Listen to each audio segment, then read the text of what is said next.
Start हुआ? Alright, चलो ठीक है बच्चों, कंटिन्यू करते हैं। Good afternoon everyone.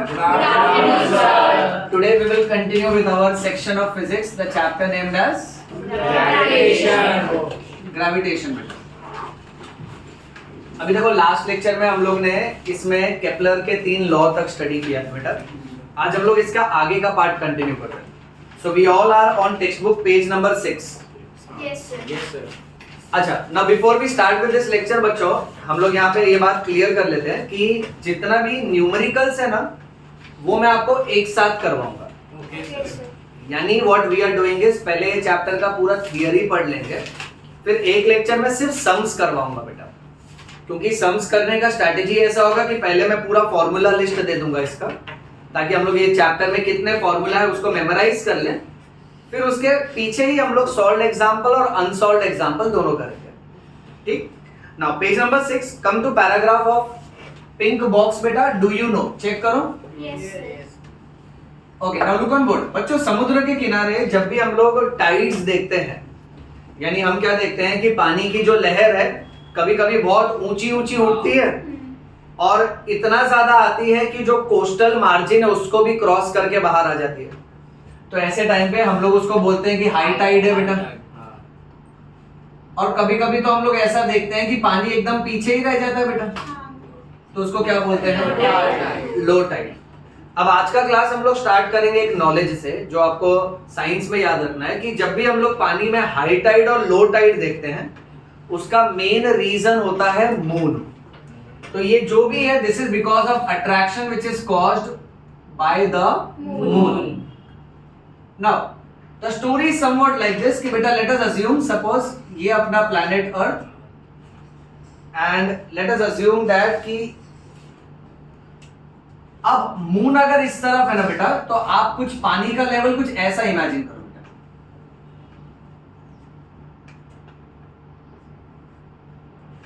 हर समुद्र में आप पूरे दिन में, ये भी क्वेश्चन आपको आएगा क्योंकि टेक्स्ट बुक में दिया है, पूरे दिन में आप पानी के उठाव और गिराव में 2 बार बदलाव देखोगे। So you will see the changes 2 times in 1 day. अब उसका रीजन होता है मून, क्योंकि मून क्या करता है, वो अपने अर्थ के आजू बाजू में घूमता है। नाउ लेट अस से अर्थ यहाँ पे है, मून यहाँ पे है, तो एज पर टेक्स्ट बुक का डायग्राम जिस तरफ मून है ना, वो अर्थ के पानी को खींचता है। तो बेटा इस साइड हाई टाइड होगा और इस साइड होगा लो टाइड। अच्छा सुन, जहां पे हाई टाइड है उसके 90 डिग्री एंगल पे जाओगे तो वहां पे लो टाइड है। वैसे ही मान लेते हैं, सपोज फॉर एग्जांपल ये मून अगर इस तरफ होता बेटा, so this will indicate high tide, और उसके 90 डिग्री पे you will find low tide. ये समझा बेटा? ओके, फिर उसके बाद come to page number 7 everyone. Page number 7 में underline the title of earth gravitational force. मिला सबको? Okay, now earth gravitational force में हम लोग पहले एक सिंपल सा कॉन्सेप्ट ये समझ के लेंगे। यहां देखो, टेक्स्ट बुक रीडिंग थोड़ी देर में करते हैं, पहले मेन कॉन्सेप्ट बता देता हूं बेटा। यहां हमको एक एग्जांपल दिया है कि अगर हम लोग एक पत्थर बेटा ओके ऊपर की तरफ फेंकते हैं तो वो कुछ टाइम तक ऊपर जाएगा, फिर धीरे धीरे उसकी जो वेलोसिटी है वो कम होते जाएगी। फिर एक टाइम ऐसा आएगा कि उसकी वेलोसिटी कम होते जाएगी, कम होते जाएगी, कम होते जाएगी, फिर 0 हो जाएगी, और उसके बाद फिर वो गिरेगा। अब ये ऊपर जाने के बाद गिरता इसलिए है क्योंकि अर्थ का ग्रेविटी उसको पुल करता है। अब कौन सा पत्थर कितना ऊंचाई पे जाएगा ये डिपेंड करता है कि हम लोग उसको कितना फोर्स से फेंकते हैं। अगर ज्यादा फोर्स से फेंकेंगे तो ज्यादा ऊंचाई तक जाएगा बेटा। तो ये सब कुछ नीचे की तरफ अल्टीमेटली आता है because of earth gravitational force. अब कॉन्सेप्ट ऐसा है कि धीरे धीरे we will come across this concept of acceleration. ये क्लास 9th में हमने पढ़ा था कि acceleration is change in velocity upon time. Everybody please repeat, what is acceleration? Change in velocity upon time. अच्छा, सबको मालूम है v is final velocity, u is initial velocity and time is t। तो ये 9th स्टैंडर्ड का formula था acceleration का। ठीक है, तो जब भी किसी मूविंग बॉडी पे कोई भी फोर्स काम करता है तो उस मूविंग बॉडी की वेलोसिटी चेंज होती है। जैसे suppose for example let's say बेटा क्रिकेट मैच, अब एक बॉल रोल होके तुम्हारे पास आ रहा है।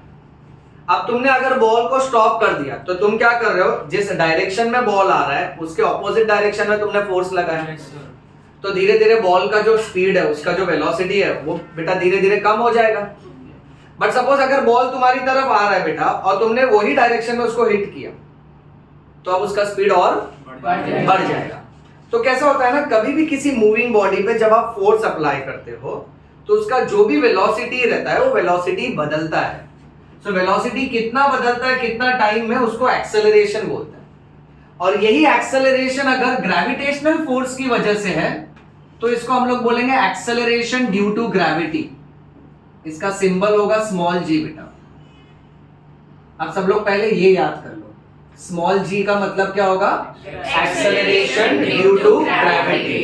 अब सोचो जैसे मैंने आपको बोला कि बॉल आपकी तरफ आ रहा है, ठीक है, तो आपने उसको पकड़ा या तो हिट कर दिया, ये तो अब जमीन पे बात हो रही है। बट यही बॉल को अगर ऊपर फेंका होगा तो वहां पे कौन सा फोर्स है, जैसे तुम्हारा हाथ का फोर्स था, वैसे बॉल जब ऊपर फेंका है तो ग्रेविटेशनल फोर्स काम कर रहा है।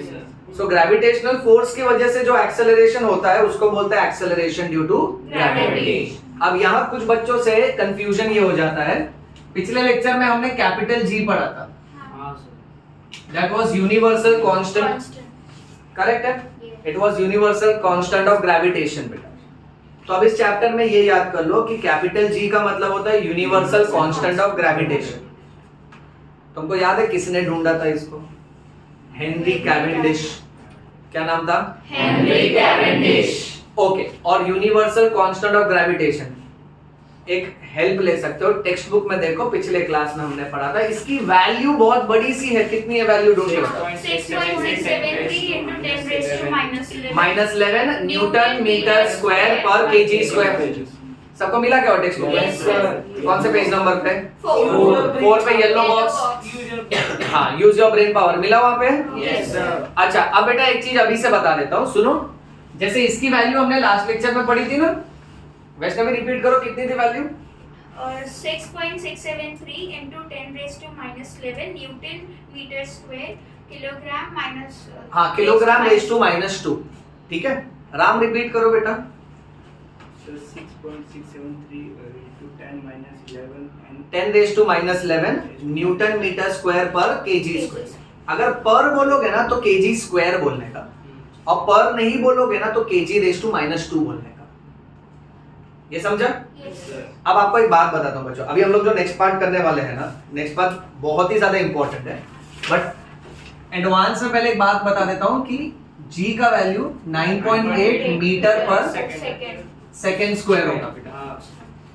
9.8 मीटर पर सेकेंड स्क्वायर। ये वैल्यू बाय हार्ट करके रखो, बट ये वैल्यू अपने को कैसे आई वो अभी हम लोग पढ़ने वाले हैं। अब इसके लिए come to page number 8, value of G on the surface of the earth. मिला बेटा? हाँ सर। अब हम लोग वो वाला पार्ट सॉल्व करेंगे, value of small G on the surface of अर्थ।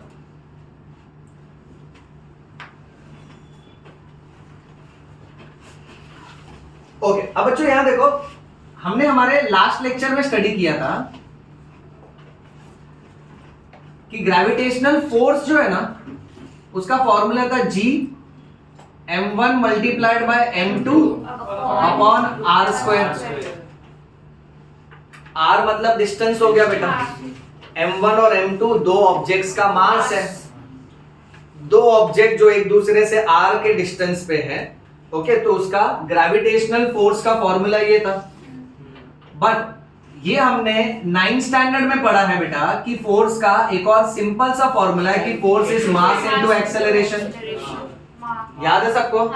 हम लोग बोलते थे force is mass, yes sir. Correct. सबसे ताकतवर शक्ति माँ होती है बेटा। यस। केजीएफ पिक्चर का डायलॉग है, याद है बेटा? यस। वो डायलॉग फिजिक्स से चुराया गया बेटा, that force is equal to mass. अब इस मास में ए एक्सेलरेशन है, बट अभी अपने टॉपिक में जो भी एक्सेलरेशन है that is same as acceleration due to gravity. तो अब हम लोग ये मान के चलेंगे कि force will become m into g। अब ये देख, ये वाला इक्वेशन देख और ये वाला इक्वेशन देख बेटा, दोनों में F का ही फॉर्मूला है, यानी if A is equal to B and A is also equal to C, that means B is equal to C. ये लॉजिक समझा? Yes, sir. अब टेक्स्ट बुक ने यही किया बेटा। अब ये पूरा पार्ट ना मैं यहाँ लिख देता हूँ, G M1 M2 upon R square is equal to M multiplied by G। अब M1 M2 में एक तो कैसा है ना बेटा, एक अर्थ का मास है उसको कैपिटल M ले लेते हैं, और एक बॉडी का मास है उसको स्मॉल m ले लेते हैं। ठीक बेटा, M1 M2 के बदले कैपिटल M और स्मॉल m ले लिया बेटा। अब यहाँ पे m और m कैंसिल हो जाएगा, तो अब देख स्मॉल g का फॉर्मूला क्या आ रहा है, बचा क्या मेरे पास, small g is equal to g multiplied by m upon r square. अब टेक्स्ट बुक ने इसको भी सॉल्व किया, देखो अभी अभी हमने पढ़ा था वैष्णवी, कैपिटल G का फॉर्मूला वैल्यू कितना बेटा, 6.673 into 10 raised to minus 11. हाँ 10 raised to minus 11 newton metre square per KG square. ठीक है, मल्टीप्लाइड बाय, अब बच्चों आपको मास ऑफ अर्थ याद करना पड़ेगा। देखो टेक्स्ट बुक में आप लोग चेक करो, ये आपको मिलेगा जो इक्वेशन नंबर 7 है ना बेटा, उसके ऊपर वाली लाइन में हाँ. Mass and radius of earth दिया है। मास ऑफ अर्थ दिया है 6 into 10 raised to 24, तो वो वैल्यू मैं यहां लिख रहा हूं बेटा। पूरे अर्थ का वजन है 6 into 10 raised to 24 kg, सब लोग मार्क करो उसे। और अर्थ का रेडियस देखो कितना दिया है, 6.4 into 10 raised to 6। सब लोग कंफर्म करो ये मिला क्या? Yes, sir. Okay, 6 into 10 raised to 24 और 6.4 into 10 raised to 6, ठीक है। हाँ, अब उसका स्क्वायर होगा, यहाँ देखो हाँ. रेडियस कितना था, 6.4 into 10 raised to 6 the whole square. अब अगर इसको सॉल्व करना है तो मैं थोड़ा सिंप्लीफाई करके देता हूं, वैसे याद रखना ये जो नंबर है ये 6 से मल्टीप्लाई होगा और 10 raised to minus 11 और 10 raised to 24, मैंने खाली रीअरेंज किया वो टर्म्स को। ओके अच्छा, फिर इसके बाद बेटा 6.4 मल्टीप्लाइड बाय 6.4 होगा क्योंकि उसका स्क्वायर है, और 10 raised to 6 का जब स्क्वायर होएगा तो ये दोनों मल्टीप्लाई होगा, 6 2 are 12, so finally 10 raised to 12 आएगा मेरे पास। अब मैथ्स के हिसाब से आप 6.673 को अगर 6 से मल्टीप्लाई करो, 10 raised to minus 11 और 10 raised to 24, सो ये दोनों जो ऊपर वाले नंबर है ना बेटा सब्ट्रैक्ट होंगे, तो 24 में से 11 निकालो, कितना होगा 13, और साइन ऑफ ग्रेटर नंबर ये पॉजिटिव है ना, तो 10 raised to 13 आएगा बेटा, और नीचे है 10 raised to 12। फिर 10 raised to 13 को मैं ऐसे भी लिख सकता हूं, 10 raised to 12 multiplied by 10 raised to 1। Okay, a raised to m multiplied by a raised to n is equal to a raised to m plus n, ऐसा मैथ्स वाला फॉर्मूला है बेटा। सो 12 plus 1 13 हो जाएगा। अब मैंने ऐसा क्यों लिखा मालूम है, क्योंकि ये दोनों कैंसिल हो जाएगा।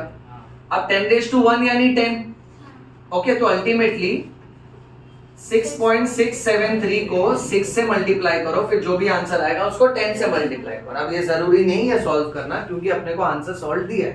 देखो कितना आंसर आ रहा है, 9.77 मीटर पर सेकंड स्क्वायर. इसको राउंड अप करूं तो 9.8 मीटर. 9.8 बन रहा है बेटा। हाँ. तो एक बार इसको रिपीट कर लेते हैं, सब लोग ध्यान दें। Capital G universal constant of gravitation था। आज के क्लास में हमने स्मॉल जी चालू किया। स्मॉल जी क्या है? Acceleration due to gravity. Small G की वैल्यू हमेशा याद रखना कितनी आती है? 9.8 मीटर पर सेकंड स्क्वायर। फिर हमने जब स्मॉल जी का पूरा फॉर्मूला निकाला तो पता चला लास्ट लेक्चर में फोर्स का फॉर्मूला ये था, 9th स्टैंडर्ड में फोर्स का फॉर्मूला ये था, और ए के बदले जी डाल दिया बेटा। तो ये वाला क्वांटिटी और ये वाला क्वांटिटी इक्वल हो गया, एम कैंसिल हो गया, जी का फॉर्मूला आ गया। स्मॉल जी का फॉर्मूला ये भी हम लोग सम्स में यूज करेंगे बेटा। स्मॉल जी का formula is capital G multiplied by capital M upon R square. अब पूरे धरती का वजन, मास कितना है? 6 × 10⁻24 kg, और अपने धरती का रेडियस कितना है? 6.4 × 10⁻6। सॉल्व करेंगे, फाइनल आंसर इतना आता है, राउंड अप करने का 9.8 मीटर पर सेकंड स्क्वायर।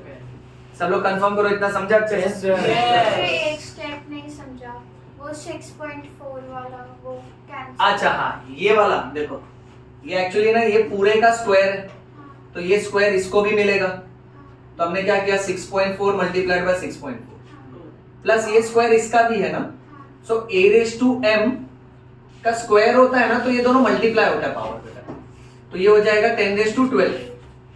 अब देखो ये कैसा है 10 रेज टू -11 और 10 raise to 24, so a raise to m multiplied by a raise to n is a raise to m plus n, ऐसा फॉर्मूला है। अब m प्लस n यानी बेटा ये हो जाएगा -11 प्लस 24। अब मैथ्स क्या बताता है, ये सबट्रैक्ट ही होगा और साइन ऑफ ग्रेटर नंबर आएगा बेटा, तो अपने को 10 रेज टू 13 आ रहा था। अब 10 रेज टू 13 को जानबूझ के अपन स्प्लिट करके लिखे 10 रेज टू 12 और 10 रेज टू 1 में, ओके, और नीचे 10 रेज टू 12 है, तो ये दोनों कैंसिल और बचा से केवल 10। ओके, दूसरे तरीके से करना है तो देखो मैथ्स में मल्टीपल ऑप्शंस होते हैं, आप इसको ऐसे भी कर सकते हो। यहाँ पे 10 रेज टू कितना आ रहा था 13, ठीक है, मत कैंसिल करो, रहने दो ऐसे। अब दूसरा रूल मैथ्स का ये बोलता है कि ये 10 रेज टू 12 जब डिनोमिनेटर में जब ऊपर जाएगा ना तो माइनस हो जाएगा, सो 13 ऐसे ही रहने दो, और ऊपर आया 10 रेज टू -12, तो वापस से अगर तुम 13 - 12 करोगे तो क्या आएगा 1 आएगा, और 10 रेज टू 1 यानी 10, तो फाइनली हम लोग घूम के उधर ही आए। एनीवे, इसका सॉल्विंग पार्ट ज्यादा इंपॉर्टेंट नहीं है, सॉल्विंग पार्ट आपको ये दिखा है कि आंसर आया कैसे, और फाइनली इसका आंसर आना चाहिए 9.8 राउंड अप करके, क्योंकि ये एग्जाम में नहीं आएगा, इसके ऊपर सम्स बहुत सारे हैं, और इस चैप्टर में जब भी सम्स आएंगे तो कुछ वैल्यू आपको हमेशा दिया नहीं जाएगा, आपको बाय हार्ट करना है। जैसे कैपिटल जी का वैल्यू अगर किसी सम्स में नहीं भी दिया होगा तो आपको खुद से वो वैल्यू लेना है। कितनी होती है वैल्यू 6.673 इंटू 10 रेज टू -11, याद कर लो इसको बेटा, कितना बेटा 6.673 इंटू 10 रेज टू -11। उसी तरह से बेटा स्मॉल जी का वैल्यू नहीं भी दिया होगा तो भी कितना लेने का 9.8 मीटर पर सेकेंड स्क्वायर, ठीक बेटा। उसी तरह से अगर अर्थ का मास नहीं दिया होगा तो आपको डायरेक्टली सम्स में ले लेने का 6 इंटू 10 रेज टू 24, चेक कर बेटा, और अर्थ का रेडियस कितना लेने का 6.4 इंटू 10 रेज टू 6। ये जब मैं आपको सम्स करवाऊंगा ना, ये सारी वैल्यूज फिर से लिखवाऊंगा, अभी समझा? ओके, चलो अब चलते हैं नेक्स्ट पार्ट पे बेटा। अब ना एक बहुत ही ट्विस्टेड वाला पार्ट है, वेरिएशन इन वैल्यू ऑफ जी वाला पार्ट। क्या टाइटल है? वेरिएशन वैल्यू ऑफ जी। हाँ, वेरिएशन के ऊपर सब लोग लिख दो चेंजेस,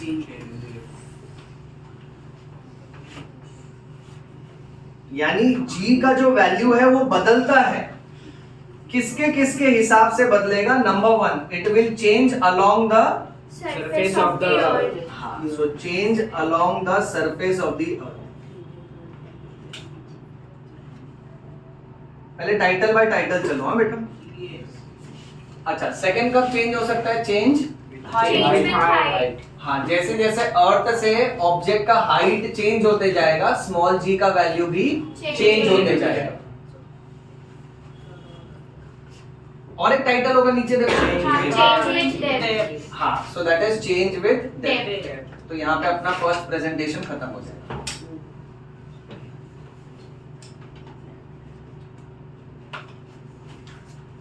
अब बच्चों, पिछले लेक्चर का एक रूल याद करो, इतना सिखाता हूं फिर टेक्स्ट बुक रीडिंग करेंगे, ठीक है?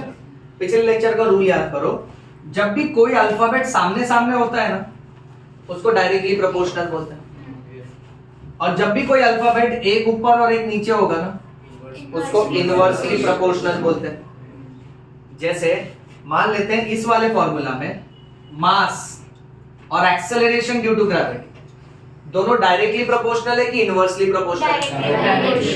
तो इसका मीनिंग क्या होता है कि एक क्वांटिटी बढ़ेगी, दूसरी क्वांटिटी भी बढ़ेगी, और एक क्वांटिटी अगर कम हुई दूसरी क्वांटिटी भी कम होगी।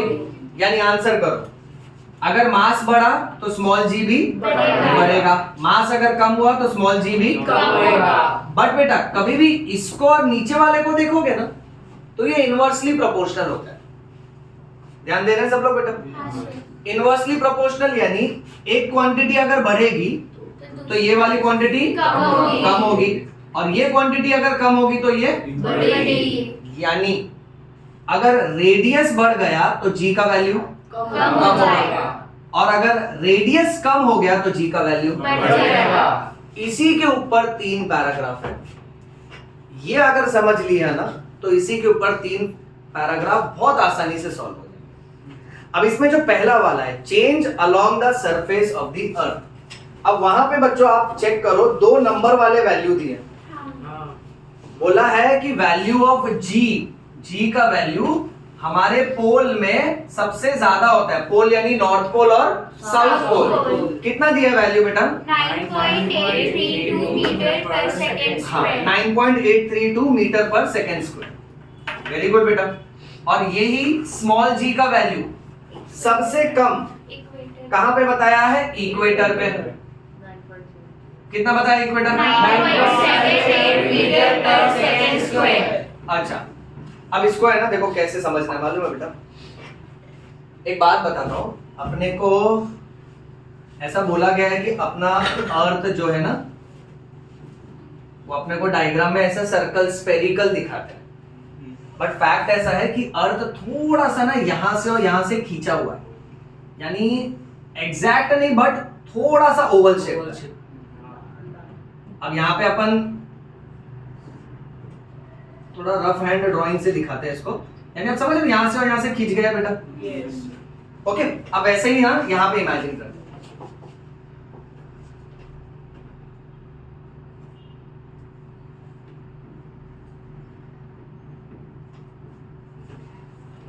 अर्थ के सेंटर से एक लाइन पास होती है जिसको इक्वेटर बोलते हैं बेटा।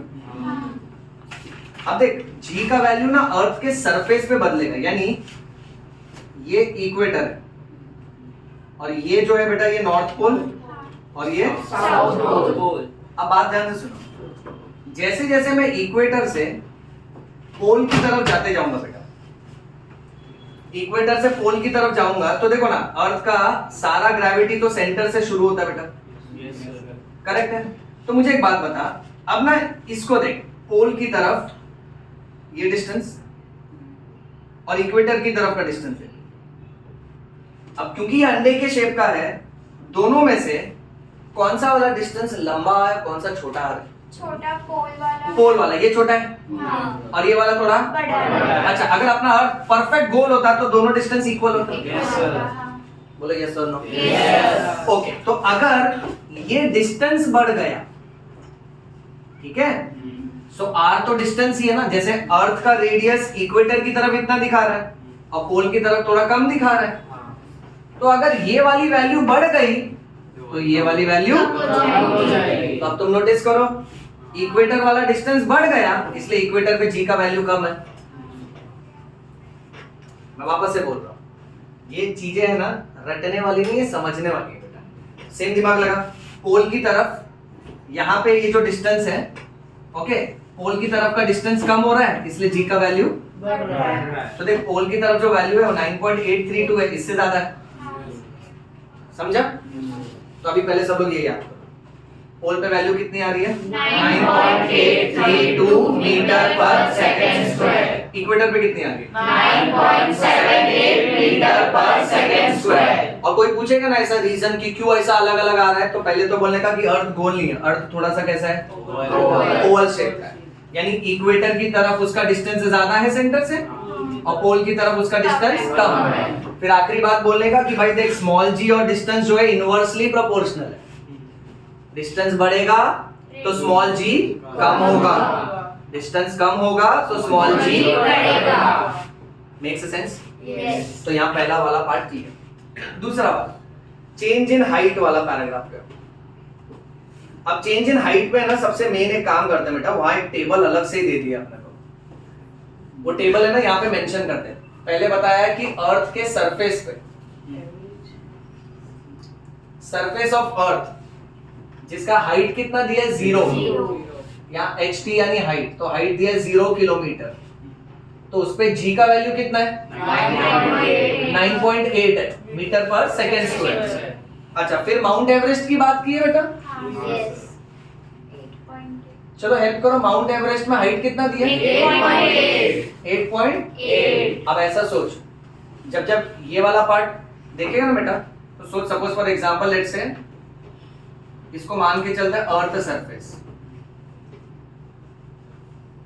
ठीक है। अभी कोई बॉडी अगर सरफेस पे ही रखा है, मतलब कोई बॉडी अगर जमीन पे ही रखा है और तो मैं तो उसको बोलूं कि जमीन से उसका कितना हाइट है, तो 0 होगा ना, क्योंकि वो जमीन को टच कर रहा है।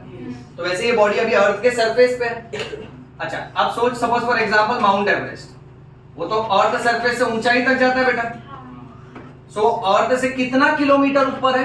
8.8 किलोमीटर ऊपर है अर्थ सरफेस से। तभी जी की वैल्यू कितनी आ रही है? 9.8 मीटर पर सेकेंड स्क्वायर, बराबर। अब उसके बाद देखो ये बोला है कि मैन मेड बलून, और वो भी क्या बोला है? मैन मेड बलून का मैक्सिमम हाइट, यानी सपोज अपन एक बलून बनाया, उसको छोड़ दिए और देखे कि वो मैक्सिमम कितने हाइट तक जा रहा है, तो कितना किलोमीटर तक जाएगा? 36.6। अच्छा 36.6, तब ग्रेविटी कितनी होगी? 9.77 metre per second square, that is acceleration due to gravity. अच्छा, फिर उसके बाद बेटा एक एग्जांपल दिया है वेदर सैटेलाइट का। अगर अपन यहां से एक सैटेलाइट भेजे, अब देख बेटा, बलून तो ये एवरेस्ट से भी ऊपर जाएगा बेटा। अच्छा, अब बलून्स के साथ साथ आप इमेजिन करो, सपोज फॉर एग्जांपल अपन पृथ्वी के बाहर एक सैटेलाइट भेज दिए बेटा, ओके। तो ये जो वेदर सैटेलाइट है, ये कितना ऊंचाई तक जा रहा है देख के बताओ? 400 किलोमीटर। जी कितना है उसके लिए? 8.7। चलो ठीक है। लास्ट कौन सा सैटेलाइट है? Communication satellite. कम्युनिकेशन सैटेलाइट, ये इससे भी ऊंचा जाता है बेटा। यानी डायग्राम के हिसाब से ऐसे याद कर कि सपोज फॉर एग्जांपल यहाँ एक सैटेलाइट है, ओके, जो कॉन्स्टेंटली मूव कर रहा है बेटा। तो ये तो ग्राउंड लेवल से और ऊंचे हो गया है। कितना दिया किलोमीटर?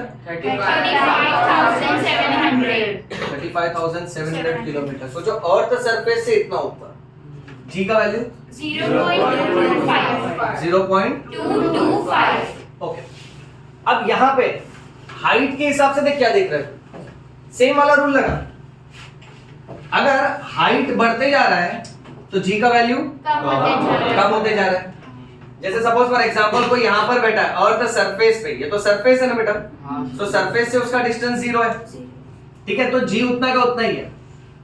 अब कोई सरफेस से 8.8 किलोमीटर थोड़ा ऊपर गया ना, तो जी का वैल्यू कम होता है, बट वो इतना हल्का सा कम होता है ना कि उसको राउंड अप करते तो 9.8 ही आता है। यानी सपोज फॉर एग्जांपल यहाँ पर वैल्यू आया 9.79999999, that is as good as 9.8। ये समझे बेटा? अच्छा, फिर अगर हाइट और बढ़ा दिया तो जी का वैल्यू कम हुआ, हाइट और बढ़ाया तो जी का वैल्यू और कम हुआ।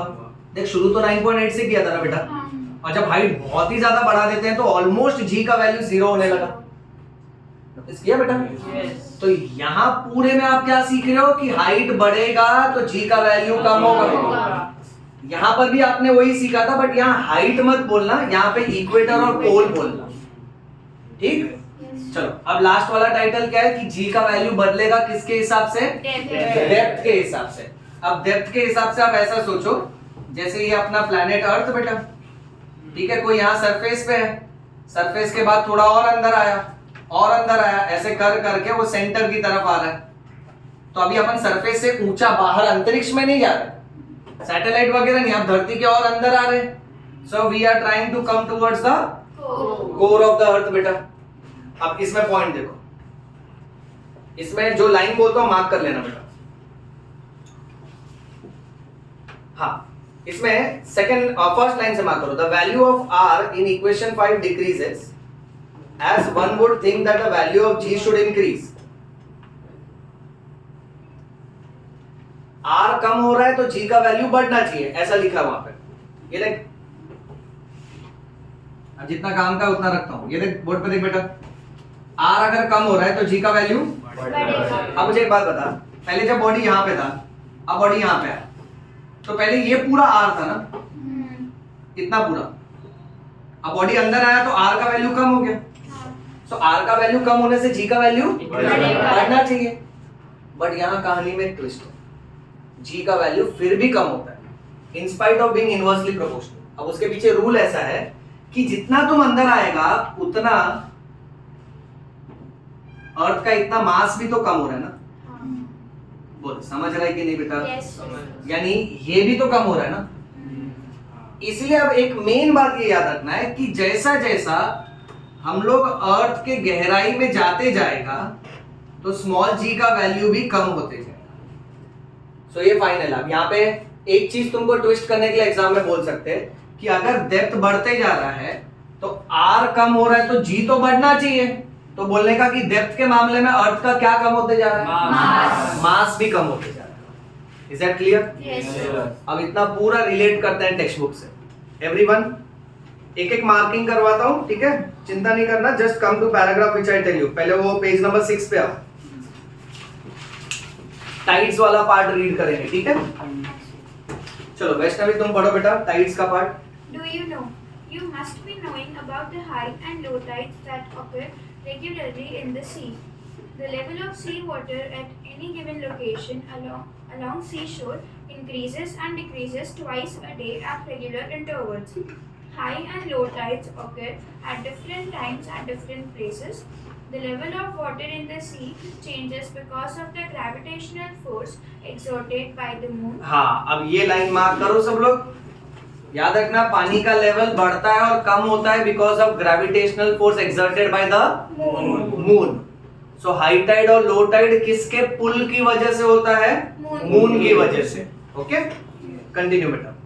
Water directly under the moon gets pulled towards the moon, and the level of water there goes up, causing high tide at that place. अच्छा ये देखो, अब जो पानी सपोज यहाँ जो पानी है बेटा वो जो मून की तरफ है तो खींचा जाता है बेटा, तो उधर हाई टाइड होगा। और उसके 90 डिग्री पे जहाँ जो पानी रहेगा वहां पे क्या होगा? Low tide. और पूरे दिन में समुद्र में ऐसा हाई टाइड और लो टाइड कितनी बार चेंजेस होते हैं? दो बार। रीड बेटा next line. At two places on the earth at 90 degree from the place of high tide, the level of water is minimum and low tides occur there as shown in figure 1.6. Okay, अब इस वाले box में बेटा सब लोग 90 degree mark करो और ना ऊपर की तरफ वो 1 2 3 4th लाइन में बेटा ट्वाइस अ डे लिखा है, देखो वो ट्वाइस अ डे को बॉक्स में डालो बेटा। चलो let's revise in 2 minutes. High tide और low tide gravitational force of किसकी वजह से? मून की वजह से। मून जहां पे रहेगा उसके सामने वाले पानी में क्या होगा? High tide. और कितने डिग्री पे लो टाइड होगा? और ये पूरा बदलाव एक पानी में एक दिन में कितनी बार होगा? So twice a day. ये पैराग्राफ समझा? Yes, sir. चलो now let's come to next para. Vaishnavi read earth's gravitational force, पूरा पेज नंबर 7। आर्यन तुम पेज नंबर 8 से पढ़ोगे, ठीक है? पहले वैष्णवी पढ़ो। Sir, वो questions भी क्वेश्चंस वैसे तो ज्यादा इंपॉर्टेंट नहीं है बट एक जनरल हाईलाइट है, रीड ही कर लो उसको, ठीक है? Yes. Will the velocity of a stone thrown vertically upwards remain constant or will it change with time? How will it change? अच्छा एक सेकंड, अब एग्जांपल क्या दिया कि एक पत्थर हम लोग कहाँ फेंक रहे हैं? ऊपर, वर्टिकली अपवर्ड्स। अब पत्थर जब ऊपर फेंक रहा हूं तो ऐसा है क्या कि उसका स्पीड हमेशा सेम ही रहेगा? नहीं। उसका स्पीड धीरे धीरे कम होते जाएगा। तो अपने को पहला क्वेश्चन ये पूछा है कि विल द वेलोसिटी चेंज? तो answer is yes, and the velocity will keep on decreasing. एक पॉइंट तो ऐसा आएगा कि ऊपर जाके उसका वेलोसिटी 0 हो जाएगा और फिर वो नीचे गिरेगा। अब नीचे क्यों गिरता है? Because of the gravitational force of earth. और नीचे गिरते टाइम उसका जो एक्सेलरेशन होता है उसको हम लोग बोलते हैं small G, acceleration due to gravity. Okay, continue Vaishnavi. Why doesn't the stone move up all the time? Why does it fall down after reaching a certain height? Why does its maximum height depend upon? Continue. The earth attracts every object near it towards itself because of the gravitational force. The center of mass of the earth is situated at its center, so the gravitational force on any object due to the earth is always directed towards the center of the earth. Underline this sentence everyone. The center of mass of the earth is situated at its center. इसीलिए gravitational force on any object due to earth is always directed towards the center of the earth. Center of the earth mark करो. Yeah, continue. Because of this force, an object falls vertically downwards on the earth. Similarly, when we throw a stone vertically upward, this force tries to pull it down and reduces its velocity. Due to this constant downward pull, the velocity becomes zero. After a while, the pull continues to be exerted and the stone starts moving vertically downward towards the center of the earth under its influence. अच्छा, ये पूरा concept समझा बेटा? क्योंकि stone नीचे की तरफ आता है और उसको ग्रेविटी पुल करता है, और ग्रेविटी जब भी पुल करता है ना तो सब कुछ अर्थ के सेंटर की तरफ पुल होता है बेटा। ओके, अब बेटा सॉल्व एग्जांपल के बाद वाला पैराग्राफ पढ़ो। Use your brain power. Yes, Use your brain power. According to Newton's law of gravitation, every object attracts every other object. Thus, if the earth attracts an apple towards itself, the apple also attracts the earth towards itself with the same force. Why then does the apple fall towards the earth, but the earth does not move towards the apple? Okay, ये हमने पता last lecture में भी बात किया था कि अगर अर्थ एप्पल को खींच रहा है, जैसे सपोज दो जन बाजू बाजू में बैठे हैं तो दोनों के बीच में ग्रेविटेशनल फोर्स है और ग्रेविटेशनल फोर्स अट्रैक्ट करता है बेटा। तो अगर अर्थ एप्पल को खींच रहा है ग्रेविटेशनल फोर्स से, सो एप्पल भी अर्थ को खींचने की ट्राई करता होगा, बट अल्टीमेटली मास किसका ज्यादा है? अर्थ का। अच्छा, दो ऑब्जेक्ट्स हम और हमारे दोस्त एक दूसरे की तरफ अट्रैक्ट क्यों नहीं होते? क्योंकि हमारा वजन अर्थ के वजन के सामने काफी कम है ना। ओके, इसीलिए दो ऑब्जेक्ट के बीच में उनका मास एकदम नेग्लिजिबल, ना के बराबर हो जाता है। तो यहाँ पे मास बहुत मैटर करता है, जो अभी हम लोग नेक्स्ट पैराग्राफ में पढ़ेंगे कि क्यों अर्थ एप्पल को खींचता है, एप्पल अर्थ को नहीं खींच पाएगा। ये समझे बेटा? समझो फॉर एग्जांपल लेट से कि तुम्हारा दोस्त वो एलिफेंट के सामने चले गए, अब वो एलिफेंट का है ना ट्रंक पकड़ के उसको खींच रहा है, तो बताओ एलिफेंट उसको खींचेगा कि वो एलिफेंट को खींचेगा बेटा? एलिफेंट उसको खींचेगा। करेक्ट। तो भले दोनों पुल करने की ट्राई कर रहे हैं बट अल्टीमेटली इफेक्ट तो उसी का आएगा जिसका ज्यादा है बेटा, राइट? तो उस हिसाब से अभी नेक्स्ट पैरा देखो बेटा, continue. The gravitational force due to the earth also acts on the moon because of which it revolves around the earth. Similar situation exists for the artificial satellites orbiting the earth. अच्छा रुक जाओ, अब यहाँ पे एक और extra बात हम लोग ये याद रखेंगे, जैसे लेट्स से यहाँ ड्रॉ करता हूँ सन और मान लेते बेटा ये अपना अर्थ, इन दोनों के बीच में ग्रेविटेशनल फोर्स है, ठीक है, और अर्थ ऐसा घूम रहा है गोल गोल बेटा।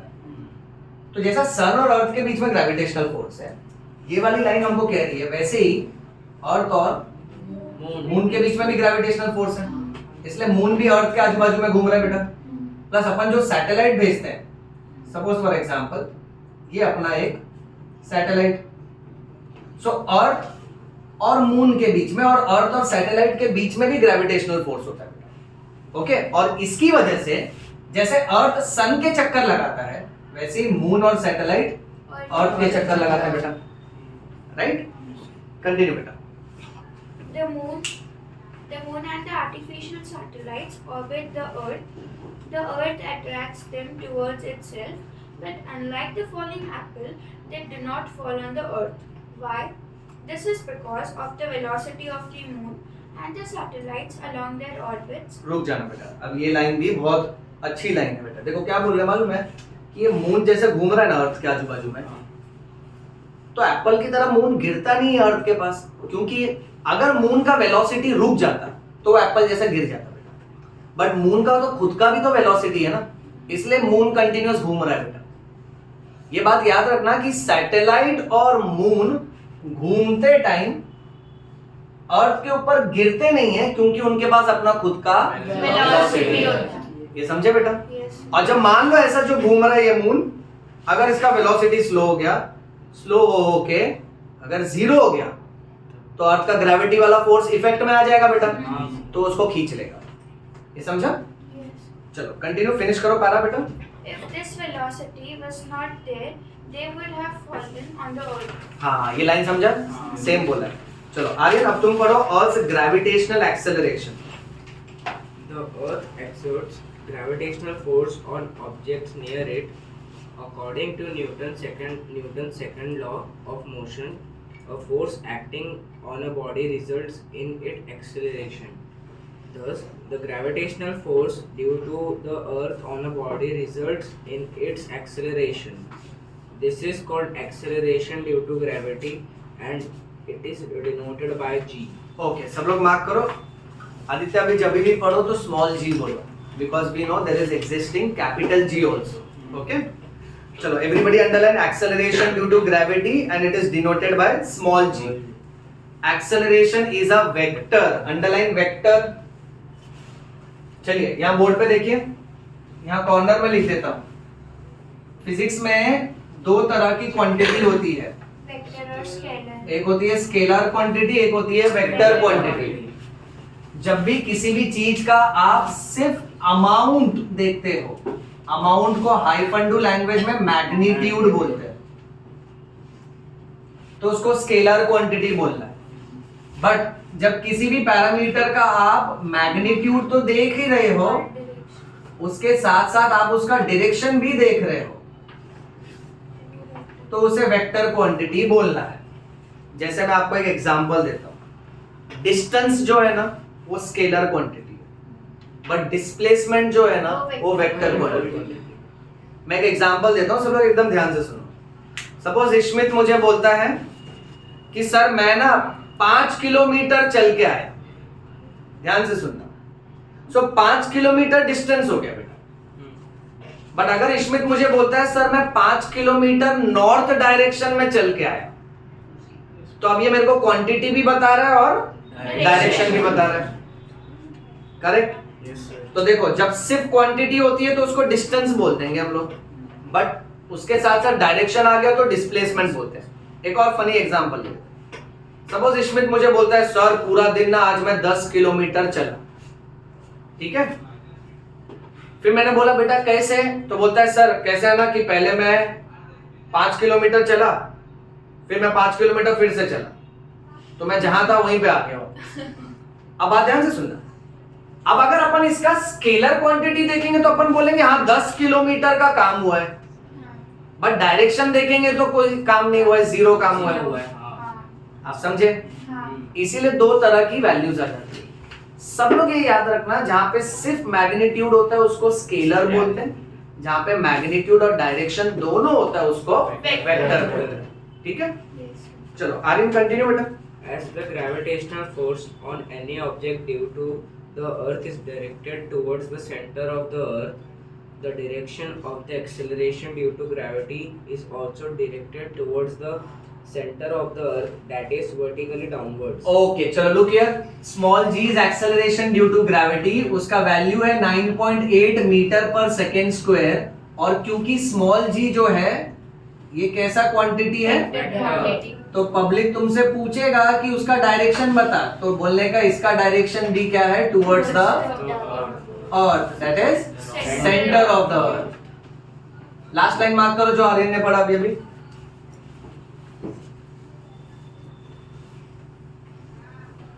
ओके अब ना उसके बाद देखो बेटा जो हमने सॉल्विंग की है ना वही है ये वाला पार्ट. फिर भी मैं एक बार समझा देता हूं, टेक्स्ट बुक से रिलेट करो बेटा. Value of g on the surface of अर्थ ढूंढना है अपने को. तो इक्वेशन 3 देखो. फोर्स जो है Gmm अपॉन आर स्क्वायर, ये देख ऐसे लिखा है ना Gmm अपॉन आर स्क्वायर, बराबर. उसके बाद देख बेटा फोर्स को mg लिख दिया. अपन तो स्टार्ट से लिए ना, 9th में पढ़ा था फोर्स ma होता है, a एक्सेलरेशन. यहाँ पे अपन मान के चलेंगे कि acceleration is acceleration due to gravity, तो फोर्स mg बन जाएगा बेटा. Yes sir. उसके बाद देखो फिर बोल दिया कि small g is gm upon r square. Direct इधर आ गया, small g is equal to gm upon r square, क्योंकि ये और ये दोनों फोर्स है बेटा. तो ये दोनों को जब इक्वल करेंगे तो स्मॉल m कैंसिल हो जाएगा और फाइनली अपने को ये फॉर्मूला आएगा. फिर उसमें आप चेक करो सब वैल्यू से डाल दिया बेटा. Yes sir. कैपिटल G का वैल्यू डाला, मास ऑफ अर्थ और रेडियस डाल दिया. फाइनल आंसर 9.77 आता है, जिसको अपन राउंड अप करते हैं 9.8 मीटर पर सेकंड स्क्वायर. ठीक है. तो आर्यन अब एक काम करो, उसके नीचे से पढ़ना चालू करो. Variation in value of G बेटा. हाँ. Variation in value of small g. Change along the surface of the earth. Will the value of small g be the same everywhere on the surface of the earth? The answer is no. The reason is that the shape of the earth is not exactly spherical, and so the distance of a point on the surface of the earth from its centers differ somewhat from place to place. Due to its rotation, the earth bulges at the equator and is flatter at the poles. Its radius is largest at the equator and smallest at the poles. The value of small g is thus highest 9.832 meter per second square at the poles and decreases slowly with decreasing latitude. It is lowest 9.78 meter per second square at the equator. Okay, इसमें values mark किए सबने? Yes, sir. अच्छा, ये पूरी story याद है ना, सबको पता चला Yes. कि अर्थ अपना पूरा स्फेरिकल नहीं है, नहीं। थोड़ा सा ओवल शेप का है, हाँ। तो वो इक्वेटर की साइड से थोड़ा सा खींचा हुआ है, तो यहाँ का डिस्टेंस ज्यादा है, डिस्टेंस ज्यादा है तो यहाँ पे एक्सेलरेशन ड्यू टू ग्रेविटी कम आता कम है, आएगा। और पोल्स पे एक्सेलरेशन ड्यू टू ग्रेविटी सबसे ज्यादा होता है। ठीक है, अब नेक्स्ट वाला पढ़ते हैं, जहाँ हाइट के हिसाब से जी का वैल्यू कम होते जाएगा। ओके, कंटिन्यू बेटा। Change with height. As we go above the earth's surface, the value of small r in equation 5 increases and the value of small g decreases. रुक जाना बेटा, यहाँ देखो, अब जैसे जैसे आप अर्थ के सरफेस से ऊपर जाते जाओगे तो अल्टीमेटली, जैसे सपोज फॉर एग्जांपल अभी ये अर्थ के सरफेस पे हो, ये डॉट पे, फिर आप माउंट एवरेस्ट की बात कर रहे हो तो आप थोड़ा और ऊपर आ गए बेटा, फिर आप बलून छोड़ दिए तो और ऊपर आ गए बेटा, तो धीरे धीरे हाइट बढ़ते जा रहे हैं। अब जब ये बढ़ते जाएगा आर, तो जी का वैल्यू कम होते जाएगा, तो फाइनली तुमने वही देखा ना कि जी का वैल्यू धीरे धीरे कम होते जा रहा है। ठीक है, कंटिन्यू बेटा। However, the decrease is rather small for heights which are small in comparison to the Earth's radius. For example, remember that the radius of the Earth is 6,400 kilometer. रुक जाना, देख कैसा थोड़ा पलट के बोल रहा है। अर्थ का रेडियस 6.4 इंटू 10⁶, ये मीटर में दिया। ओके, इसको अगर किलोमीटर में कन्वर्ट करेंगे ना तो ये 6,400 किलोमीटर आता है बेटा, क्योंकि 1 किलोमीटर में 1000 मीटर होता है। सो अगर 6,400 किलोमीटर है तो उसको मैं 1000 से और मल्टीप्लाई करूंगा तो आंसर इतना आता है। तो यहाँ अपन जो ये डिस्टेंस देखे ना बेटा, जो अर्थ का रेडियस है वो यहाँ पे किलोमीटर में दे दिया, तो इसको अंडरलाइन कर लो। कर दिया सर। हाँ चलो continue. If an aeroplane is flying at a height 10 km above the surface of the Earth, its distance from the Earth's surface changes from 6,400 km to 6,010 km, and the change in the value of small g due to it is negligible. अब देखो ना, 6,400 kilometre से अगर एक aeroplane 10 kilometre ही ऊपर उड़ा तो 6,400 के कंपैरिजन में तो थोड़ा ही हाइट बढ़ा। तो इसलिए देखो ना, जैसे जब थोड़ा ही हाइट बढ़ता है तो जी में ज्यादा बदलाव नजर नहीं आता है, जब हाइट बहुत ही ज्यादा बढ़ता है तब बदलाव नजर आता है। ओके, फिनिश करो पहला बेटा। On the other hand, when we consider an artificial satellite orbiting the Earth, we have to take into account the change in the value of small g due to the large change in the distance of the satellite from the center of the Earth. Some typical heights and the value of small g at these heights are given in the following table. Okay चलो ठीक है, अब change with depth पढ़ो बेटा। The value of small g also changes if we go inside the Earth. The value of small r in equation 5 decreases, and one would think that the value of small g should increase as per the formula. Okay देखो आप क्या बोल रहे हैं कि जब ये are कम होगा क्योंकि आप अर्थ के डेप्थ में आते जा रहे हो अंदर अंदर, तो जब आर कम होते जाएगा तो जी बढ़ना चाहिए, बट डेप्थ के हिसाब से अभी मास भी कम होगा, तो ये नेक्स्ट लाइन में दिया है। Okay continue. However, the part of the Earth which contributes toward the gravitational force held by the object also decreases, which means that the value of m to be used in equation 5 also decreases. As a combined result of change in small r and m, the value of small g decreases as we go deep inside the Earth. Okay चलो ठीक है, last वाली line पूरी mark कर लो बेटा। Okay अब मैं 2 minute side हट जाता हूँ, फिर मैं इसका स्क्रीनशॉट ले लूंगा बेटा। हाँ सर। और ये स्क्रीनशॉट मैं भेजूंगा आपके व्हाट्सएप ग्रुप में, तो आप लोग को ये सेम टू सेम लिखना है as homework. Is this clear? Yes. अब 2 मिनट में मैं ये रब करता हूं, आप लोग फिलहाल के लिए ये वाला टेबल बाय हार्ट कर लो सब लोग, वो जो बॉक्स था ना बाय हार्ट कर लो।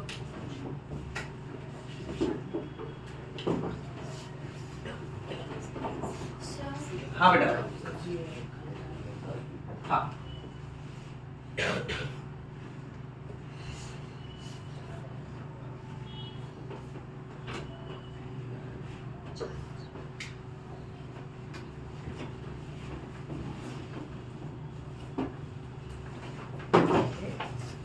वो पूरा टेबल बाय हार्ट करो, हाथ रख के कवर करो, बिना देखे बोलना आना चाहिए बेटा वो सारे वैल्यूज।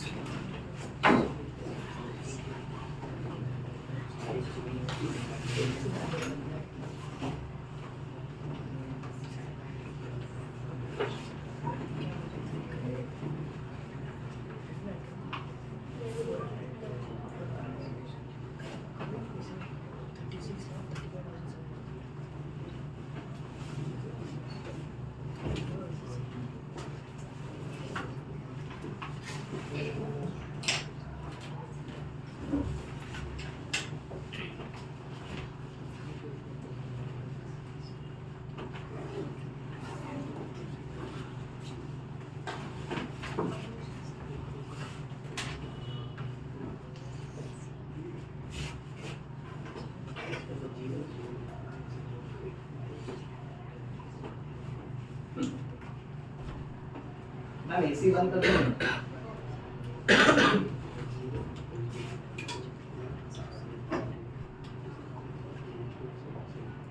अच्छा, जिसका हो गया बाय हार्ट करके वहां देखो पॉइंट नंबर 6 भी है बेटा, उसमें एक बहुत इंपॉर्टेंट लाइन लिखी है कि मून पे वैल्यू ऑफ जी ना 1/6 होती है। यानी देख अपना स्मॉल जी का वैल्यू अर्थ पे 9.8 मीटर पर सेकेंड स्क्वायर है, बट यही स्मॉल जी का वैल्यू अगर हम लोग मून पे देखें तो जितना वैल्यू अर्थ का है उसका 1/6 होगा। अब इसका मीनिंग कैसे लेना है मालूम है? एक बात बताओ, मून पे जब जाते हैं तो अपने को भारी फील होता है कि हल्का फील होता है?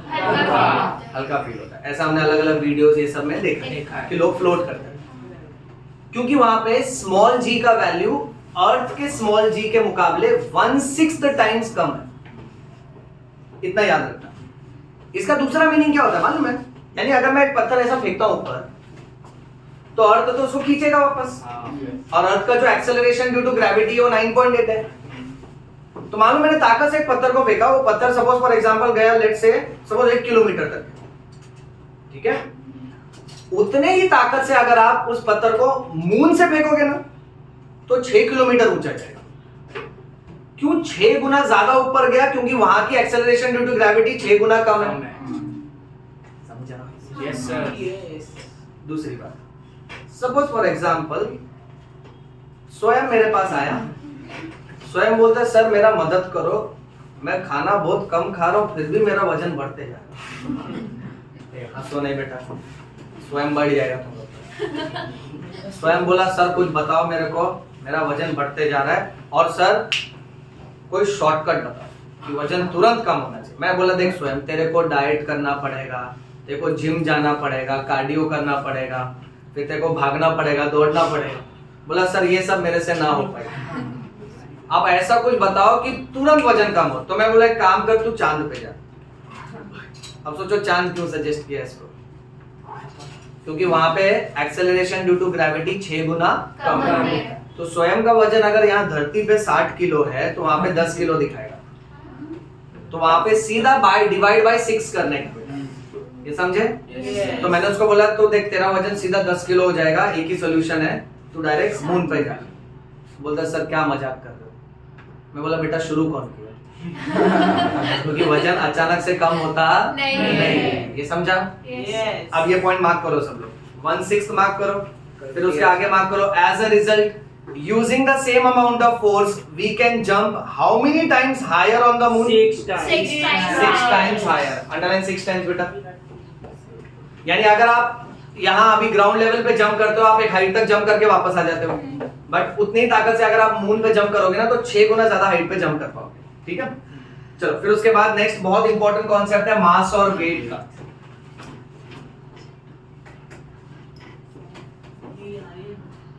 सबकी नजरें बोर्ड पे बेटा। अब रियल लाइफ में ना एक प्रॉब्लम जो बहुत ज्यादा रॉन्ग है वो ये है कि जब भी हम लोग ऐसा बोलते हैं ना कि हम लोग डॉक्टर के क्लिनिक पे जाके वेट चेक करवा के आए, तो वेट का कॉन्सेप्ट एक्चुअली अलग है। हम लोग जब वेट चेक करवाते हैं ना, कोई इंसान जब वेट चेक करता है बोलता है 60 kg वेट है, तो 60 kg एक्चुअली में उसका वेट नहीं होता, वो उसका मास होता है। मास का मतलब ये होता है कि एक ऑर्गेनिज्म के अंदर कितना कंटेंट है, बट वेट का मतलब ये होता है कि जितना कंटेंट है multiplied by acceleration due to gravity. Easy language में I tell you, this works like this बेटा।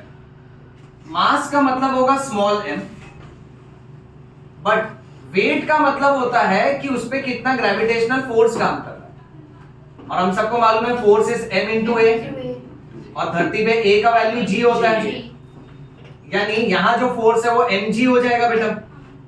तो अगर मास m है, ध्यान दो बेटा, अगर मास m है तो वेट क्या होगा, m मल्टीप्लाइड बाय g बेटा। ओके, तो सपोज अगर कोई बोलता है कि मैंने डॉक्टर के क्लिनिक पे जाके वजन चेक किया, मेरा वजन 60 kg है, तो 60 kg उसका वेट नहीं है, 60 kg उसका मास है। अब अगर मुझे उसका वेट देखना है तो अपने को ये 60 kg के साथ 9.8 मीटर पर सेकंड स्क्वायर को मल्टीप्लाई करना पड़ेगा, फिर जो भी आंसर आएगा तो वो एक्चुअली में उसका क्या होगा, वेट होगा। मास को हमेशा केजी में मेजर करते हैं बेटा, और वेट क्योंकि एक तरह का फोर्स है इसलिए वेट को न्यूटन में मेजर करते हैं। बट ये सुनने में कितना ऑड लगेगा ना, कोई बोलेगा मैं डॉक्टर के क्लिनिक में गया, मेरा वेट 60 न्यूटन है। तो असली जिंदगी में लोग रियल फिजिक्स बात नहीं करते, असली जिंदगी में लोग बोलते मेरा वजन 60 किलो है, तो वेट नहीं है, वो उसका मास है। पॉइंट क्लियर बेटा? Yes. चलो अब इस बारे में रीड करते हैं। वैष्णवी बेटा, you read mass, weight and that green box बेटा। Okay, sir. Mass and weight. Mass is the amount of matter present in the object. The SI unit of mass is kg. Mass is a scalar quantity. Its value is same everywhere. Its value does not change even when we go to another planet. According to Newton's first law, it is the measure of the inertia of an object. Higher the mass, higher is the inertia. अच्छा रुक जाओ, scalar mark करो। मास को scalar quantity बोला है, और wait को vector quantity बोला है। ओके, मास और वेट में डिफरेंस देखो सब लोग, बोर्ड पे देखो। मास को सिंबल क्या दिया है, m, बट वेट एक तरह का फोर्स है तो उसको m मत बोलना, उसको mg बोलना। मास को मेजर करते kg में, वेट को मेजर करते हैं न्यूटन। अच्छा, मास कैसा क्वांटिटी है, स्केलर। और वेट कैसा है, वेक्टर। अच्छा अब वेट के अंदर मास और gravity, acceleration due to gravity हमेशा सेंटर ऑफ द अर्थ की तरफ रहता है, इसीलिए वेट का भी direction will be towards the centre of the earth. Okay, चलो कंटिन्यू, पैरा फिनिश कर बेटा। Weight. The weight of an object is defined as the force with which the earth attracts the object. The force F on an object of mass m on the surface स्वयं ध्यान दे of the बेटा earth book में। can be written using equation 4. Therefore, weight W is equals to F, which is equals to mg. हाँ, continue, that is small g is equal to Into capital G into mass upon radius square. Okay, continue with next para बेटा। Weight being a force, its SI unit is Newton. Also, the weight being a force is a vector quantity and its direction is towards the center of the earth. Mark करो vector quantity, mark करो its direction is towards the centre of the अर्थ। या हाँ, continue. As the value of g, small g, is not same everywhere, the weight of an object changes from place to place, though its mass is constant everywhere. Okay, रुक जाओ। अच्छा, मास वाले paragraph में ना एक word गया बेटा, inertia, mark करो। इनर्शिया के बाजू में लिखो tendency to maintain state of rest. अरे उसको बता बाजू वाले को, कहाँ इनर्शिया? खो गया वो ब्रह्मांड में। Tendency to maintain state of rest और मोशन, स्टेट ऑफ रेस्ट और मोशन। आपको ये इनर्शिया का कॉन्सेप्ट याद है? ये क्लास 9th में था, बट मैं एक बार रिपीट कर देता हूँ, ध्यान से सुनो।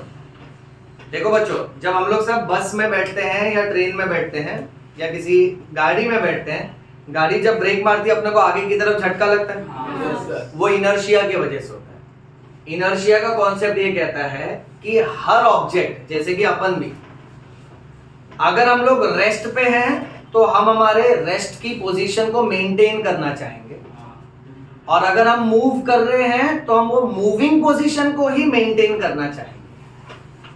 जैसे फॉर एग्जांपल, अगर मान लेते हैं कि जमीन पे एक पत्थर रखा हुआ है, तो पत्थर मोशन में है कि रेस्ट में? रेस्ट पे। हाँ, तो वो पत्थर रेस्ट की ही पोजीशन को कंटिन्यू करना चाहेगा। अगर मुझे उसको मोशन में करना है तो मुझे फोर्स लगाना पड़ेगा, सो एक्सटर्नल अनबैलेंस्ड फोर्स लगाना पड़ेगा। उसी तरह से जब हम लोग बस में बैठे होते हैं तो अल्टीमेटली मान लेते हैं कि पूरा बस मोशन पकड़ लेता है। अब जब एक बार मोशन चालू हो गया तो अपने माइंड वाइज भी हम लोग को मोशन की ही टेंडेंसी को कंटिन्यू करते हैं। फिर अचानक से जब बस ब्रेक लगा लेता है तो हम लोग वो मोशन के ही टेंडेंसी में होते हैं, इसलिए अपने को झटका लगता है। This is called as inertia. क्या बोलते हैं बेटा इसको? ओके, अब ग्रीन बॉक्स में आओ, उसमें फर्स्ट वर्ड है colloquially. We use weight for both mass and weight. Colloquially के ऊपर लिखो जनरली। जनरली, अब यहां अपने को ये बताया जाएगा कि जनरली पब्लिक जो वेट बोलती है वो वेट नहीं होता है, वो असलियत में मास होता है। ओके, वैष्णवी पढ़ो, वहां एक एग्जांपल है बेटा। Colloquially, we use weight for both mass and weight and measure the weight in kilograms, which is unit of mass. But in scientific language, when we say that Rajiv's weight is 75 kg, we are talking about Rajiv's mass. What we mean is that Rajiv's weight is equal to the gravitational force on 75 kg mass. As Rajiv's mass is 75 kg, his weight on earth is F is equals to mg, which is equals to 75 into 9.8 equals to 735 Newton. अब ये सुनने में कितना अजीब लगेगा ना कि राजीव का वजन कितना है? 735 न्यूटन। इसलिए पब्लिक क्या करती है? पब्लिक जो असली में वेट बोलती है वो वेट नहीं होता, वो क्या होता है? मास। ओके, कंटिन्यू बेटा। The weight of 1 kg mass is 1 into 9.8, which is 9.8 Newton. Our weighing machine tells us the mass. The two scale balances in shops compare two weights, that is two masses. Okay, चलो now everyone come to next page, page number 10। उसमें एक solved example है, वो तो हम लोग chapter के and में करेंगे बेटा। उसका जो पिंक बॉक्स है उस पे आओ। पिंक बॉक्स पे क्या टाइटल लगी है? Gravitational waves. Gravitational waves. अब उस पिंक बॉक्स में देखो, अपने को बताया कि कौन से चीज वेव्स के फॉर्म में होती है। अब पहला line, waves are created on the surface of water when we drop a stone into it. बराबर? अगर एक पानी में हम लोग पत्थर फेंकते हैं तो वेव जनरेट होती है बेटा। तो यहाँ वेव्स के एग्जांपल लिखते हैं। तो पहला क्या बोला है कि वाटर में वेव्स जनरेट होती है। अब ये तो इजी एग्जांपल है, थोड़ा भी टफ एग्जांपल आएगा। उसके बाद देखो बेटा, अपने को ये बताया जा रहा है, similarly you must have seen the waves generated on a string when both its ends are held in hand and it is shaken. Suppose for example एक स्ट्रिंग, एक धागा हम लोग यहाँ और यहाँ से पकड़ के रखते बेटा, और बीच से उसको प्लग करके छोड़ दिए तो ऊपर और नीचे की तरफ वाइब्रेट करने लगेगा। करेक्ट? तो उसमें भी वेव्स बनेगा बेटा। ओके, सो अब यहाँ पे हम लोग लिख देते हैं, सेकेंड एग्जांपल हमको दिया है, स्ट्रिंग में भी वेव्स बनती है। स्ट्रिंग यानी धागा मान के चलो या तो कोई तार मान के चलो बेटा, ठीक है। नेक्स्ट, फिर अपने को बोला है कि लाइट भी एक तरह का वेव होता है। पढ़ो आगे, अंडरलाइन करो, कैसा वेव है वो? Electromagnetic waves. यस, लाइट को हम कहेंगे कि लाइट इज इलेक्ट्रोमैग्नेटिक वेव्स। तो ये हमारा थर्ड एग्जांपल है। फोर्थ एग्जांपल अब देखते जाओ। फिर बोला है कौन सी रेस है? Gamma rays, X rays, ultraviolet, UV rays, infrared rays, infrared rays और बेटा Microwave and radio waves. हाँ, यानी छोटे छोटे वेव जो होंगे माइक्रोवेव्स, और रेडियो जो हम लोग सुनते हैं फ्रीक्वेंसी उसको बोलते हैं रेडियो वेव्स। ठीक है, तो ये भी कुछ एग्जांपल हो गए। अब उसके बाद वाली लाइन देखो, astronomical objects emit these waves and we receive them using our instruments. Astronomical यानी बाहर अंतरिक्ष, जैसे यूवी रेज, अल्ट्रावायलेट रेज बाहर अंतरिक्ष से ही आती है बेटा, सनलाइट में प्रेजेंट होती है। सो एस्ट्रोनॉमिकल ऑब्जेक्ट्स तरह तरह की वेव्स हमारे धरती की तरफ भेजते हैं। Next, all our knowledge about the universe has been obtained through these waves. अब सबसे मेन पार्ट स्टार्ट हो रहा है, मार्क करो। Gravitational waves are very different types of waves. तो अब यहां मैं मेंशन कर देता हूं, special example of waves will be which waves? Gravitational waves. Gravitational waves को माना जाता है कि these are the waves present on the fabric of space time. अब ये देखो, अपने आप में बहुत ऊंची बात बोल दी है एक लाइन में, बट फिर भी मैं आपको ये समझाता हूं। इसमें धरती पर हो, हाँ ध्यान दो, ठीक है, तो उसको ग्रेविटी अट्रैक्ट करती है। ओके, ध्यान दो बेटा यहाँ पे। अच्छा, फैब्रिक यानी कपड़ा बेटा। अब कपड़े में धागे जो होते हैं वो इस तरह से नेटवर्क बनाते हैं बेटा, जैसे हम लोग मैथ्स में ग्राफ देखते हैं बेटा, ग्राफ में एक्स एक्सिस होती है और वाई एक्सिस। वैसे ही ग्रेविटेशनल वेव्स जो है ना, ऐसा माना जाता है कि वो फैब्रिक पे है, fabric of space and time. Space वाला पार्ट और टाइम वाला पार्ट जब आपस में इंटरलॉक होता है तो उसको बोलते हैं fabric of space time. Mark करो। अब इस बात को दुनिया को सबसे पहली बार आइंस्टाइन ने बताया था, कौन से साल में? 1960। Everybody knows about Albert Einstein बेटा। एल्बर्ट आइंस्टाइन ने ये प्रिडिक्ट किया था 1960 में कि ग्रेविटेशनल फोर्स भी एक तरह का वेव है and it is present on the fabric of space and time. आगे देखो, these waves are very weak and it is very difficult to detect them. So scientists have constructed a very sensitive instrument so as to detect gravitational waves. Exam में पूछेगा बेटा, instrument used to detect gravitational waves.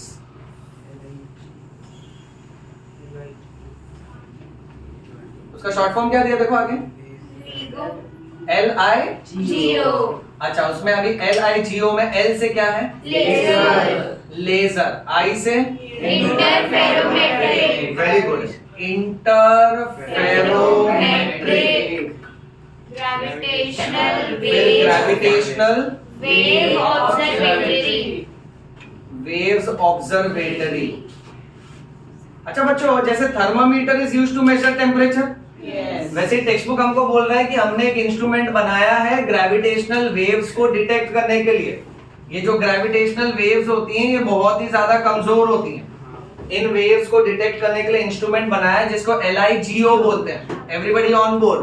Full form is laser interferometric gravitational waves observatory. ये full form exam में expected है, please underline it. Next, exactly after hundreds of years of their prediction, scientists detected these waves are coming from which source? Astronomical source। यानी अर्थ के बाहर से आती हैं ये waves। Okay, so underline astronomical source।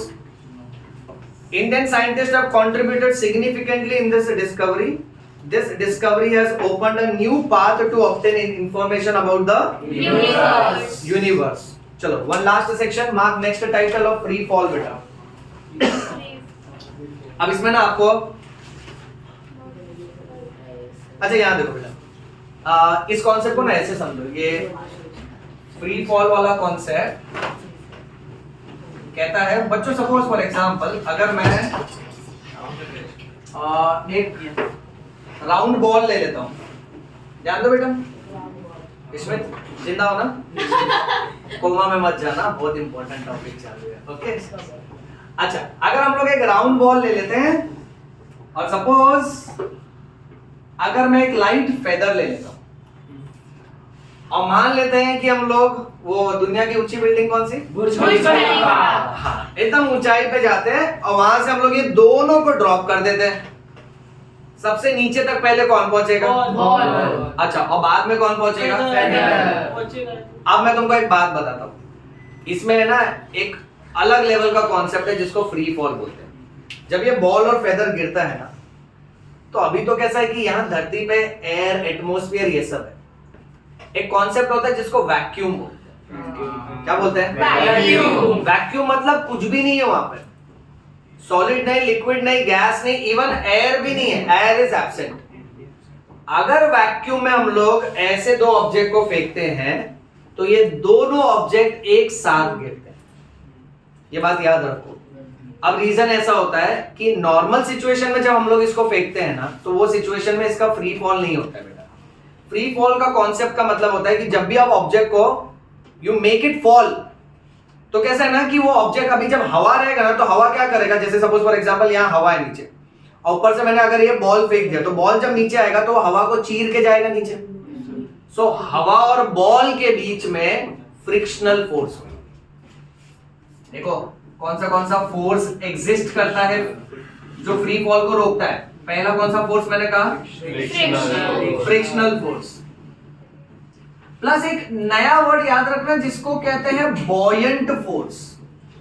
क्या कहते हैं बेटा, बॉयंट फोर्स। बॉयंट फोर्स वो फोर्स होता है जो किसी भी ऑब्जेक्ट को क्या करवाता है, फ्लोट। पानी में भी हो सकता है, हवा में भी हो सकता है। जैसे फेदर, अगर मैं एक फेदर को फेंकता हूं तो फेदर धीरे धीरे आएगा, क्योंकि नीचे का बॉयंट फोर्स उसको बहुत टाइम तक हवा में रखता है ना। तो याद रखना कि नॉर्मल सिचुएशन में फ्रिक्शनल फोर्स और बॉयंट फोर्स बीच में आ जाता है, बट अगर मैंने वैक्यूम ले लिया, हवा भी नहीं है, तो ना ही फ्रिक्शनल फोर्स होगा ना ही बॉयंट फोर्स। उस टाइम पे अगर ये बॉल और फेदर को साथ में फेंकेंगे तो सेम टाइम पे गिरता है। सोचो ये बात को गैलीलियो ने बोला था, और गैलीलियो ने इसको प्रूव करने के लिए लीनिंग टावर ऑफ पीसा, जो कि वर्ल्ड का एक मॉन्यूमेंट है, उसके ऊपर जाके उसने ऐसा एक्सपेरिमेंट किया। बट उसने देखा कि नॉर्मल सिचुएशन में बॉल पहले आ जाता है, बट अगर ये फ्री फॉल होता तो दोनों एक साथ गिरते हैं। ये समझा? Yes sir. अब इसमें फ्री फॉल में कुछ रूल्स है बेटा। अब वो रूल समझाने के लिए अपने को कंसीडर करना पड़ेगा 3 काइनेमैटिक इक्वेशन ऑफ मोशन बेटा। याद आ रहा है 3 फॉर्मूला, देखो बोर्ड पे। इक्वेशन ऑफ मोशन के हिसाब से पहला फॉर्मूला है v is equal to, correct है, s is equal to ut plus at square. Third v square is equal to,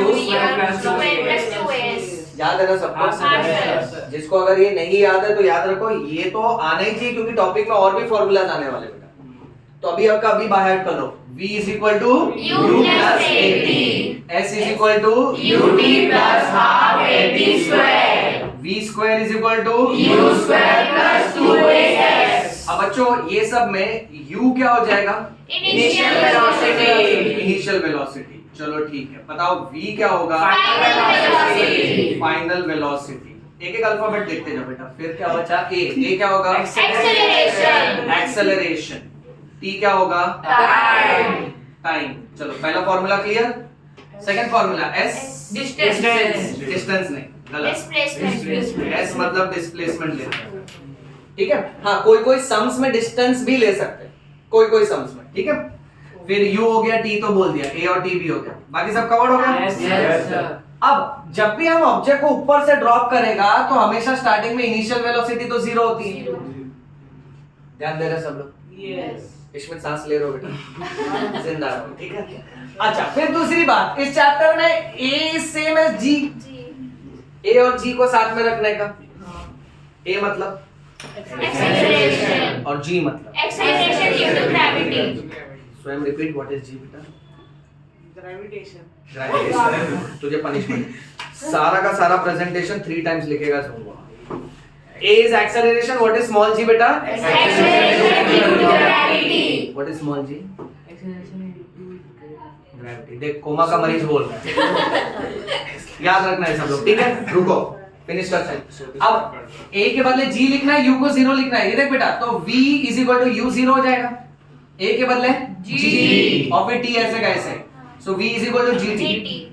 देखो उस पेज पे ऐसा एक फॉर्मूला है, हाँ sir.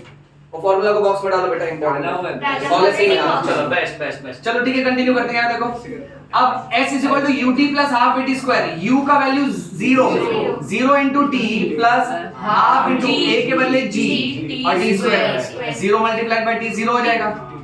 So s is equal to half gt square. देखो चेक करो सेकंड फॉर्मूला है बेटा। Yes, sir. अच्छा थर्ड फॉर्मूला, u के बदले 0 डालना है, v square is equal to 0 का square plus 2gs। So ultimately v square is equal to 2gs। समझा? Yes, sir. अब पब्लिक क्या करता है मालूम है? पब्लिक ये तीन फॉर्मूला रट्टा मारता है, बट अगर 9th स्टैंडर्ड के तीन फॉर्मूला आते हैं उसमें याद रखने का u को क्या ले लेना है, 0 और a के बदले क्या लेना है, G। तो ये तीन फॉर्मूला आप देन एंड देयर इटसेल्फ तुरंत बना सकते हो। Yes, sir. हाँ। तो इसको मेमोराइज नहीं करना है, Yes, sir. ठीक है? Yes, sir। चलो इतना एक लास्ट रीडिंग करते हैं, फ्री फॉल पे आओ। हाँ आर्यन पढ़ो फ्री फॉल बेटा। So try this, Padu. हाँ Take a small stone, hold it in your hand. Which forces are acting on the stone? Now release the stone. What do you observe? What are the forces acting on the stone after you release it? या continue बेटा। We know that the force of gravity due to Earth acts on each and every object. When we were holding the stone in our hand, the stone was experiencing this force, but it was balanced by a force that we were applying on it in the opposite direction. As a result, the stone remained at rest.